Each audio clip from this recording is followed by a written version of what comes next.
It was just another ordinary morning when Senator John Kennedy stepped into the back seat of his black sedan, coffee in hand, ready for a long day at the Capitol. But what began as a routine ride would soon unravel into a story that would touch hearts across America. Job had always been the type to talk with people, waiters, security guards, drivers. He believed you could tell a lot about the world by listening to the people who lived outside the spotlight. That morning, as his driver, Mark, maneuvered through the early traffic, John noticed something unusual. Mark's eyes looked tired, not from lack of sleep, but from something deeper, like the weight of the world rested on his shoulders. "Rough morning?" John asked casually, trying to break the silence. Mark forced a smile. "You could say that, sir, but don't worry, I'll get you where you need to be." There was a pause, heavy but unspoken. Job had seen enough people hide pain behind a polite grin to know something was wrong. He decided not to press too hard, but later,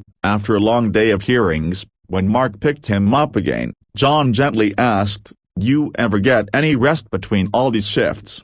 That's when Mark let out a sigh that seemed to empty his soul. "Honestly, Senator, a broken bar, I don't have a place to rest. Been sleeping in the car between jobs. Lost my house 3 months ago. Just trying to keep working until I figure something out." The words hit John like a punch to the chest. His driver, the man who had been quietly and reliably ensuring his safety and comfort every day, was homeless. John leaned forward, stunned. "You're telling me, broken bar, you don't have a home to go back to at night?" Mark shook his head, embarrassed. Didn't want to say anything. "Don't want pity, just need the work. I'll make it through." But John's heart ached. Here was a man who showed up every day with professionalism, never once letting his hardship show, while silently fighting a battle no one could see.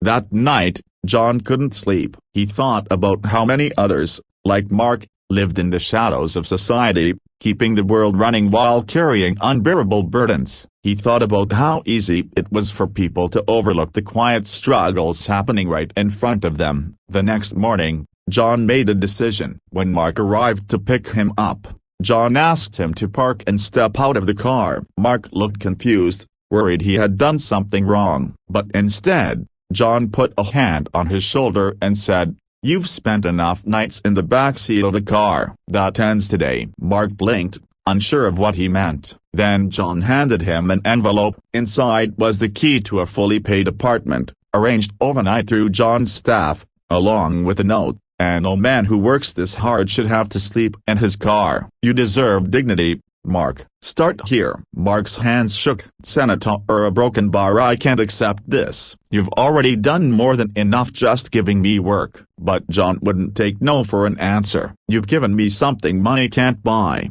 Mark, trust and loyalty. Now it's my turn." Tears welled in Mark's eyes as he broke down, hugging the man he once thought was untouchable. It wasn't just about the apartment, it was about being seen, being valued, being reminded that he mattered. In the weeks that followed, John went further. He connected Mark with financial advisors, helped him rebuild his credit, and even set him up with opportunities beyond driving. Word of the senator's act of kindness spread quietly at first, then caught fire on social media when someone close to Mark shared the story. The public was stunned, not because John Kennedy had shown compassion, but because he had done it so quietly, without cameras or press. His only response when asked about it was simple: "If you see someone hurting, and you can help, why wouldn't you?" Mark's life turned around completely. He regained stability, confidence, and hope. But more importantly, he gained a friend who never let status or power blind him to humanity. By the end, the story wasn't just about the senator and his driver. It was about what happens when we look beyond appearances, when we dare to care, when we remember that behind every face we pass is a story we may never know until we take the time to ask. And perhaps the greatest lesson of all was this: sometimes the most powerful thing a person can do isn't a speech or a law, it's a single act of kindness that can change a life forever.